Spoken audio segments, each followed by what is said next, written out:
Bom dia, pessoal. Eu sou a Karine, sou psicóloga aqui da região de Joinville.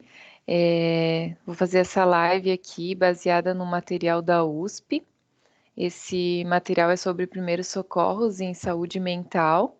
O ideal aqui é estar conversando com a Isabela, ela já vai se apresentar também, principalmente sobre como agir com relação à saúde mental agora no período de pandemia. Nós somos psicólogas organizacionais da empresa Axis e a ideia aqui é a gente passar esse recado para a comunidade em geral e também para os nossos colaboradores. Isabela, quer se apresentar? Bom dia, meu nome é Isabela, sou psicóloga da filial de Goiânia. Legal, estamos com Joinville e Goiânia conectados aí. Então vamos lá. Primeiramente falando em primeiros socorros em saúde mental, né? A gente estava conversando antes, né? E a gente percebe que principalmente no ambiente organizacional, as pessoas têm muito receio de se mostrar vulneráveis. Então, quando eu demonstro alguma fragilidade, alguma vulnerabilidade, é como se eu fosse fraco, como se as pessoas não fossem me respeitar a partir disso. Então, as pessoas acabam se fechando para não demonstrar emoções, para não demonstrar sentimentos, e isso faz com que, em algum momento, isso ecloda ou numa doença ou em algum outro formato de sintoma, né? E aí começa a pegar atestado, aí começa a dificultar também na produtividade dela. Tem uma frase de um autor da psicologia que diz o seguinte: quando a boca cala, falam as pontas dos dedos. Então, não há nada que eu consiga guardar para não lidar, não existe uma emoção que eu consiga ignorar, né? Tudo que eu acabo ignorando, de alguma forma, o meu corpo vai me dar sinais de que eu preciso lidar com aquilo. E quanto mais tempo eu guardo isso em mim, pior se torna para tratar isso depois. E quando isso eclode, eu posso parar numa cama de hospital, eu posso ter consequências seríssimas por não dar ouvidos ao que está acontecendo comigo, com a minha mente, com o meu corpo. As ações, né, do primeiros socorros dentro da organização, ela tem abreviação de risco, né? E nisso está muito voltado para essa comunicação que deve ser realizada entre o colaborador e a empresa. Quando o colaborador chega em crise, esse reconhecer os sentimentos, né, trazer essa demanda para ele de fazer uma autoanálise é muito importante. Entender o que está acontecendo, né? Qual é o meu sentimento sobre essa ação? Qual que é o meu sentimento, a minha emoção nesse determinado momento? E um dos pontos, né, após esse reconhecimento é o falar. A gente estava conversando mais cedo, né, sobre essa dificuldade. É uma geração hoje em dia que tem essa dificuldade de expressão, se expressar verbalmente, mas não exclui, né, aquela expressão, seja por meio virtual, de forma não verbal, expressiva em si. Um dos pontos, né, é essa atenção que nós devemos ter com o outro, de identificar esses momentos de expressão e perceber quando tem uma diferença, uma alteração nesse comportamento. Muito bem. E até uma das coisas que já foram discutidas antes é que as pessoas, elas não fazem isso porque eu não quero demonstrar, porque eu tô com raiva, porque eu não gosto de fulano ou de ciclano, mas é algo aprendido, né? E principalmente nessas gerações mais novas, quando a gente vê a criança ali, é sempre os pais, os cuidadores, dando o seguinte discurso: não chora, homem, não pode chorar, segura essa lágrima. Então, a gente vem de uma cultura que nos ensina que demonstrar fragilidade não é bom. E quando eu aprendo isso e eu começo a agir dessa forma, eu vou aprendendo e vou inclusive ensinando as pessoas ao meu redor que isso não é bom. E aí, em algum momento, eu não suporto mais essa dor dentro de mim, e aí eu começo a usar frases em que eu começo a dizer: se eu não estiver aqui, ninguém vai sentir a minha falta. Quando eu sumir, vocês vão se sentir aliviados.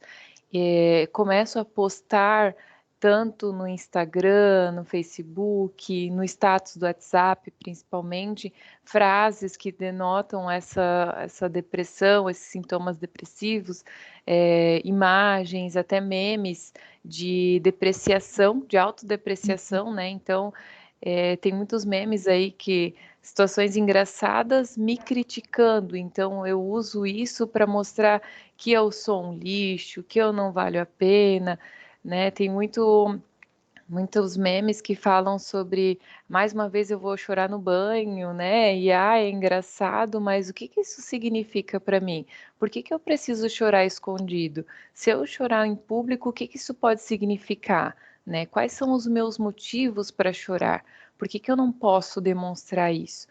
Né? Então é onde as pessoas acabam reprimindo isso e gerando um problema muito maior, né? O corpo começa a demonstrar isso, começa a me tornar mais suscetível a doenças. A gente está lidando com uma pandemia, então quanto mais eu vou guardando isso, mais o meu corpo vai usar uma energia para lidar com isso que eu estou guardando, e aí acaba não tendo anticorpos, não tendo força para lidar com o que vem de fora. Então é muito mais fácil de eu pegar um vírus, de eu pegar alguma doença quando eu estou estressado, quando eu estou lidando com um problema interno, do que quando eu estou com a minha saúde mental em dia, com qualidade de vida. Exatamente. E um dos pontos que é importante abordar, né, além da pandemia em si, fora a somatização de toda essa ansiedade, esse medo, né, que vem nesse período também, que são os outros sintomas, né? Exatamente, muito bom. Então, principal ponto aqui nos primeiros socorros de saúde mental é a gente conseguir incentivar as pessoas a falar, né? O que que eu, como colega de alguém que está passando por uma situação difícil, posso fazer? Né? Eu vejo lá o status que a pessoa postou muito depressivo, uma mensagem difícil de encarar, ou começo a perceber essas frases no dia a dia de que se eu sumir ninguém vai sentir minha falta, não vai fazer diferença. O que que eu posso fazer? O que que tu vê, Isa, aí, como que os colegas ao redor podem agir nesse momento? Se colocar disponível, né, para escuta é o principal. Demonstrar empatia, né, e acolhimento por aquilo que é dito. Em alguns momentos a pessoa, né, tem essa dificuldade ou não se sente à vontade para verbalizar, mas com contato visual, algo nesse sentido, demonstrar que você está ali presente, sem julgamentos, né, para aquilo que está acontecendo é primordial nesse Legal. primeiro momento. Uhum, muito bom. Uma coisa que eu sempre comento é que prestar atenção é o maior ato de amor que a gente tem com o outro, né? Então, às vezes a pessoa não tem ninguém para conversar ou não se sente à vontade, e quando eu demonstro que, olha, ontem eu percebi que você não estava legal, não me senti à vontade para te chamar para conversar, mas você quer falar sobre isso hoje? Como você está hoje, né? Percebi que nos últimos dias você tem demonstrado umas emoções diferentes aí, o que que você está sentindo? E aí pode ser que a pessoa se feche, né? Não quero falar sobre isso, mas tá tudo bem, eu me coloco à disposição, conta comigo. Isso é o principal. Ainda mais nesses momentos de pandemia que a gente acaba não podendo ter abraço, né? Um contato tão próximo, mas se mostrar presente. Olha, eu sei que tá difícil para você, mas para mim também tá. E eu tô aqui, se você precisar, a gente conversa e se colocar à disposição. Acho que esse é o principal ponto. E como a Isabela muito bem comentou, se mostrar disponível para que as pessoas possam vir, para que elas possam falar, que elas tenham a confiança de poder chegar. Exatamente. Muito bom. E aí, um outro ponto que tem ali no material que a gente está estudando é a comunicação de más notícias. Como que é ter que dar essa má notícia para algum familiar, para algum conhecido? Nunca é bom, né? Nunca é bom. Mas se Tabu, traz, né? Exatamente, mas se faz muito necessário.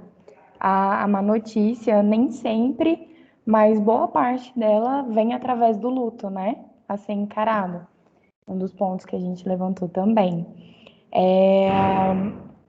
E quando isso, né, por conta da pandemia em si, não tá podendo ter aquele contato mais próximo, direto, né, presencial, os cuidados que a gente deve ter ao repassar essa informação, ela é muito importante, né?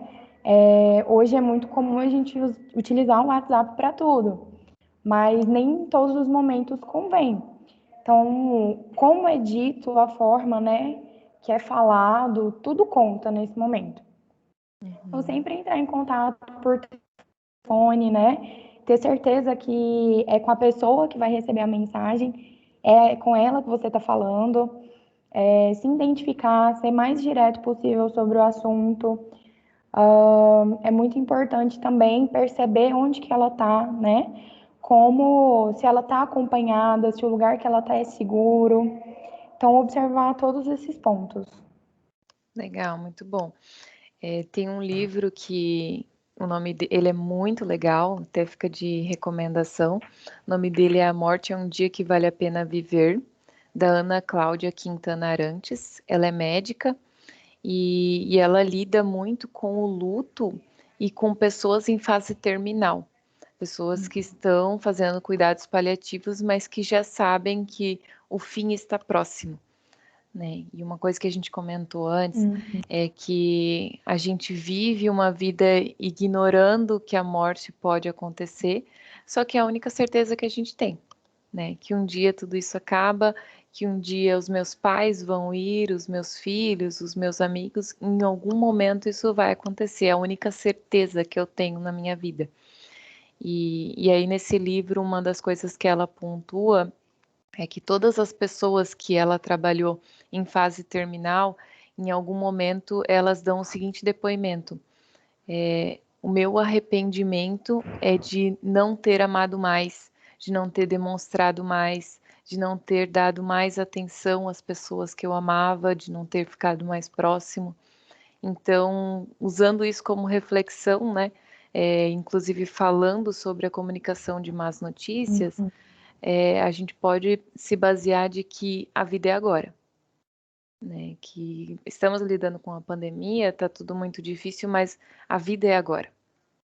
Enquanto eu estou vivendo lá na frente, lá no final do mês, pensando se eu vou conseguir pagar a conta, se eu vou perder o meu emprego ou não, o que que vai acontecer, eu não estou vivendo este momento. E aí, lá na frente, eu posso ser uma dessas pessoas que diz: eu me arrependo de não ter demonstrado mais o meu amor, de não ter estado mais presente, de não ter me feito mais presente com a minha família. Né? Estou preocupada que semana que vem eu tenho uma reunião com o meu chefe, com o que pode acontecer. Volta para agora, fica no agora.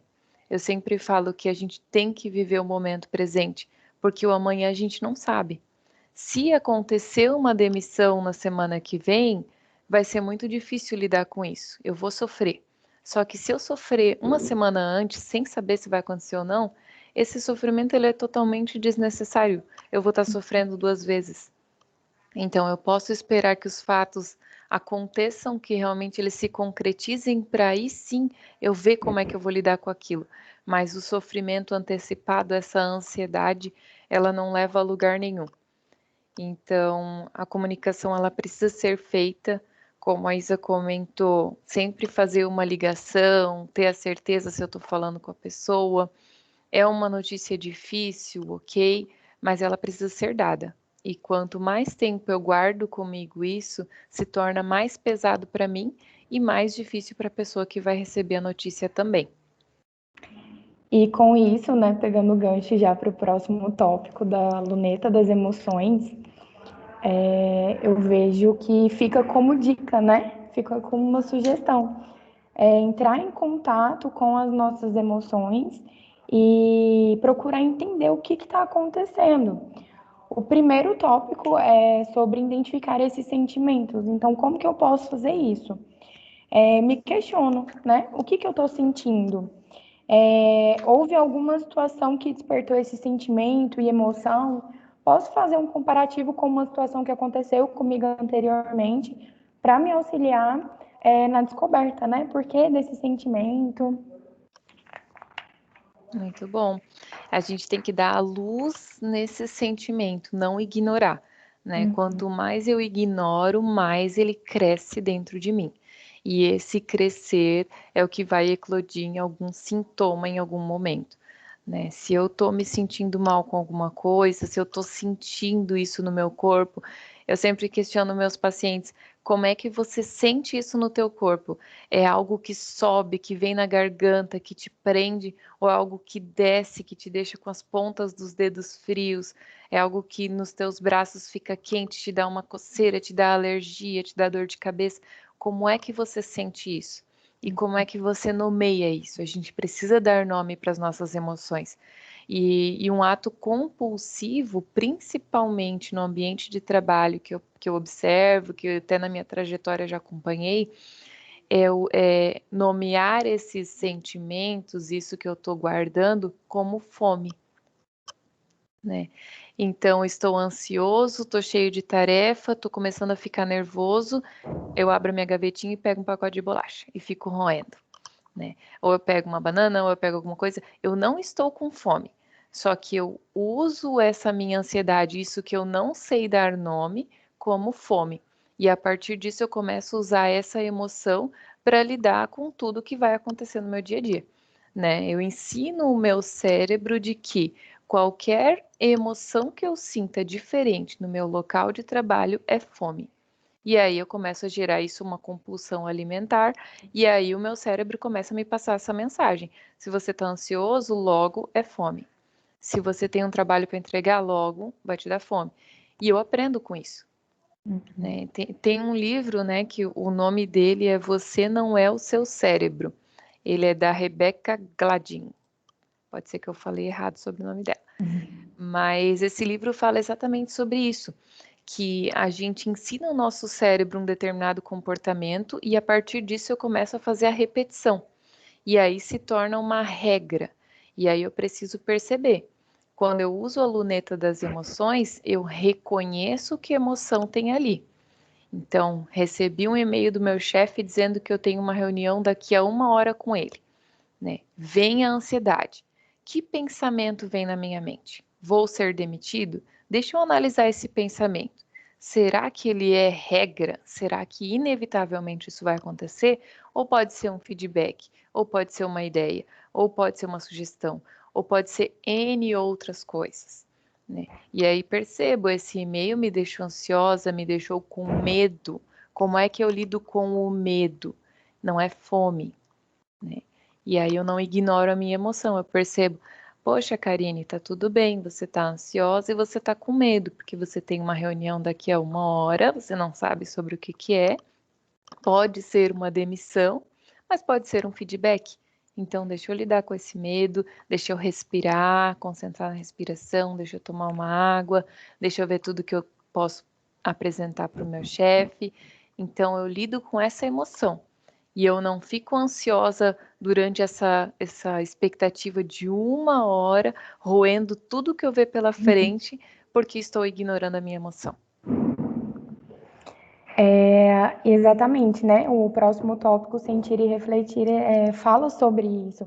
O quão importante é entrar em contato com esse sentimento, né? Essa emoção em si, e a parte da reflexão.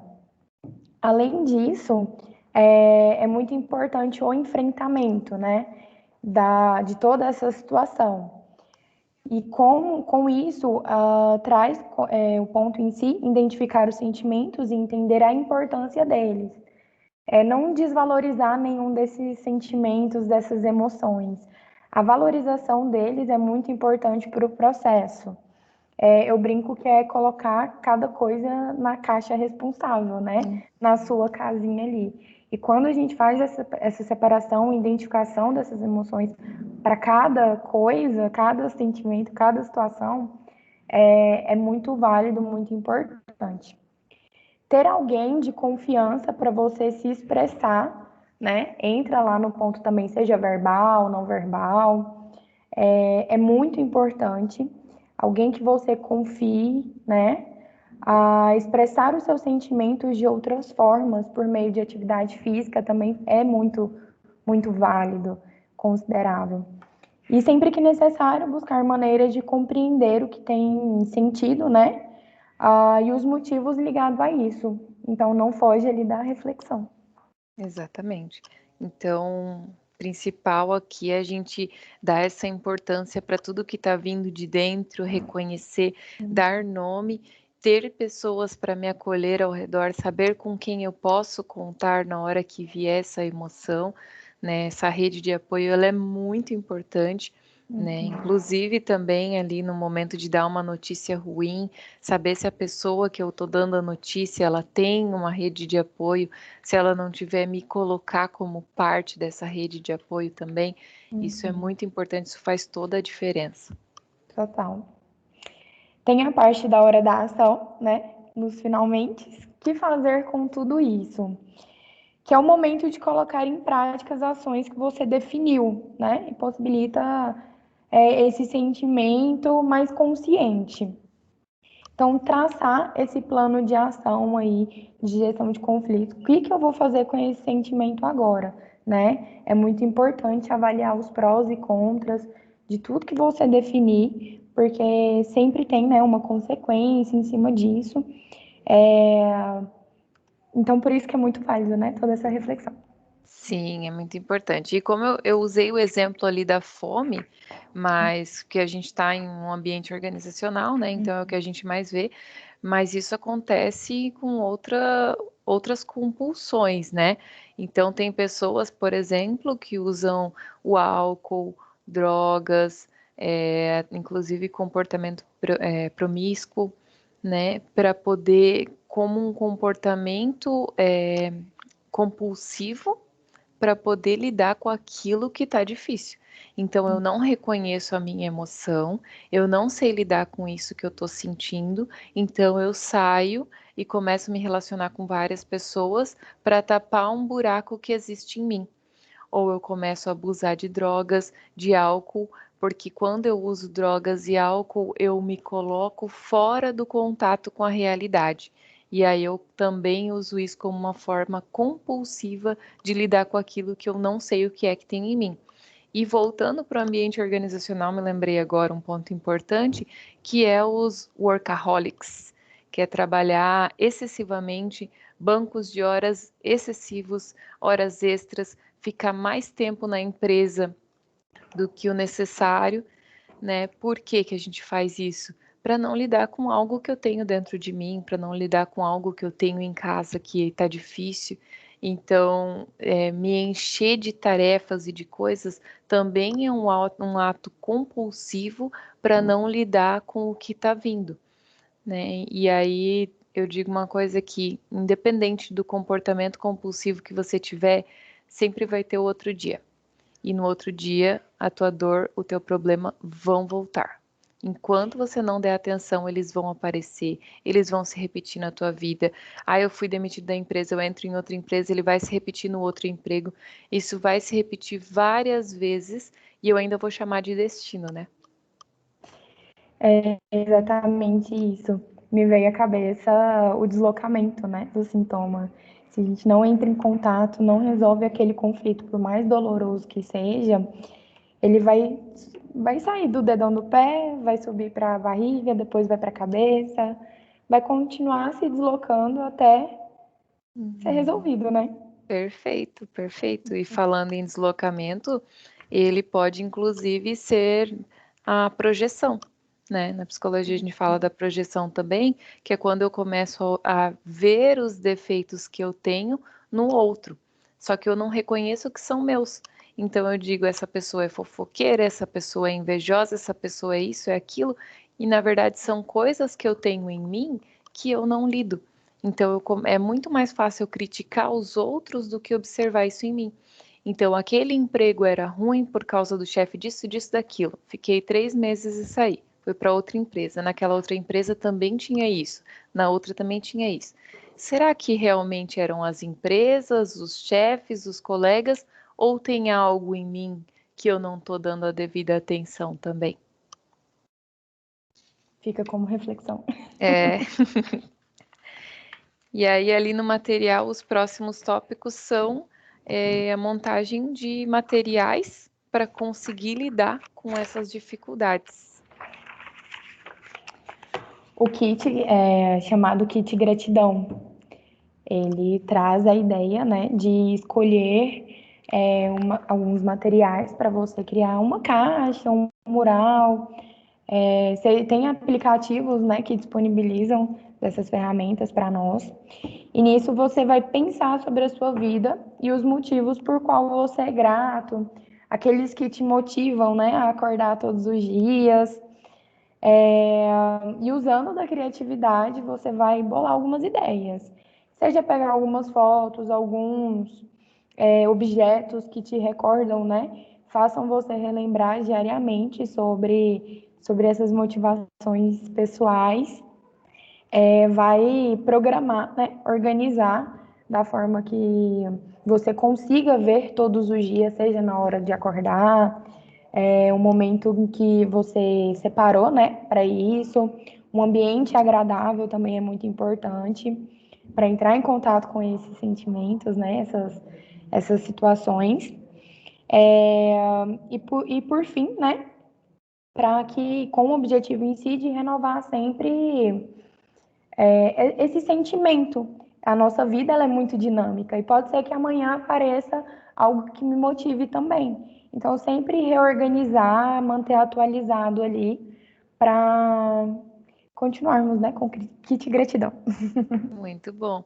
E esse kit, ele pode ser no formato que a pessoa achar melhor, como a Isa comentou, pode ser no celular, um bloco de notas, uma pastinha no computador com fotos, com frases, ou mesmo até o ideal é fazer ele com as próprias mãos. Fazer uma caixinha, um potinho de vidro, colocar lá personalizado, colocar itens que vão te lembrar situações legais. Então, a rolha da garrafa de vinho que você estourou com as tuas amigas, com os teus amigos, a rolha do champanhe que você usou no final do ano, lá comemorando o ano novo com a tua família, né? A conchinha da praia de um momento especial, colocar a data, a canetinha na conchinha, cartinhas, fotos, lembranças, vela de bolo de aniversário. Então, usar essa caixinha realmente para você lembrar de momentos de pessoas que estavam com você, de momentos que te fizeram feliz. E como a Isa muito bem falou, tá usando isso e sempre atualizando. Então, tive uma promoção no trabalho, deixa eu guardar algo que me lembre essa promoção, uma mensagenzinha que alguém deixou na minha mesa de gratidão. Então, poder ter essa caixinha disponível. Na clínica, a gente também usa outras ferramentas que eu chamo de o cartão de enfrentamento, né?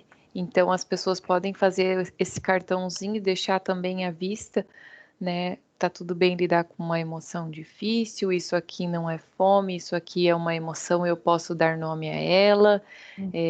Nem todas as pessoas são iguais. Se eu ficar com raiva do Joãozinho, que motivo eu posso ter? Será que é mesmo uma raiva dele ou algo que eu já vivi com outra pessoa? Fulana tá me falando isso aqui, mas parece com uma situação que eu já vivi no passado, mas não é uma repetição dessa situação, é uma situação nova.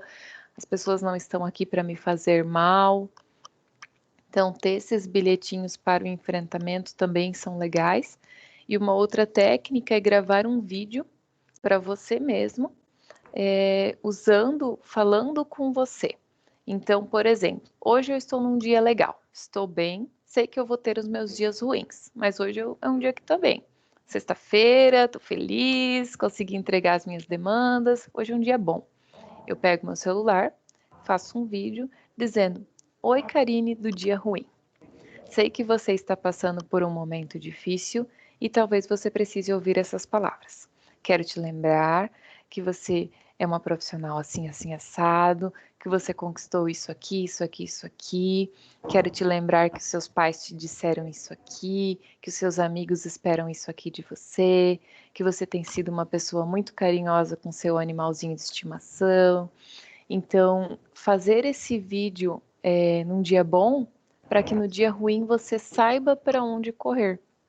Seja para os teus bilhetinhos, para o teu bloco de notas, para a tua caixinha de gratidão, ou para esse videozinho você falando com você mesmo. Incrível. É uma ideia que ajuda bastante aí. Exatamente. Eu acho que é isso. Muito bom. Acho que a gente teve um trabalho bem legal aqui. Tem bastante estratégias que dá para o pessoal usar. Aqui, como Axis, a gente busca usar bastante situações na gestão de pessoas para motivar e para lidar também com essas emoções. Como psicólogas, a gente sempre se coloca à disposição para atender os colaboradores, mas como comunidade geral, a gente passa esse recadinho, né? Acho que da minha parte, o principal aqui é dizer que você não precisa lidar com tudo isso sozinho. Estamos na pandemia, você não precisa ser mega produtivo agora. É um momento muito difícil para todos. A ansiedade vai vir, os momentos ruins vai vir e eles vêm para todos, né? Não é porque eu sou psicóloga que eu não tenho os meus dias ruins, que eu não lido com as minhas dificuldades, mas eu olho para as minhas emoções e digo: calma, tá tudo bem. Eu vou olhar para isso com carinho, com emoção, vou olhar para ela, vou dar um nome para ela e vou trabalhar ela. Mas eu não preciso pensar que eu estou sozinha nisso. Eu não preciso pensar que eu preciso dar conta disso tudo sozinho. Eu posso pedir ajuda, eu posso prestar atenção, eu posso perceber, opa, tem algo que não está indo bem, tem algo que não está legal. E eu posso partir disso para buscar ajuda. Eu não preciso esperar ficar numa cama de hospital para precisar de ajuda das pessoas.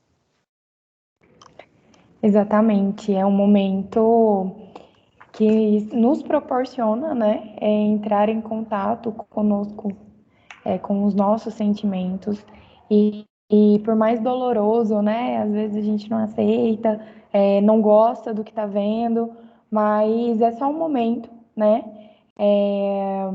muito delicado, mas de extrema importância. Exatamente. Então é isso. Muito obrigada pela tua participação, Isa. Obrigada eu, foi um prazer. Prazer também. E obrigado, pessoal, por assistirem esse vídeo até o final. Em breve voltamos com mais vídeos sobre saúde mental no ambiente organizacional. Tchau, tchau. Tchau!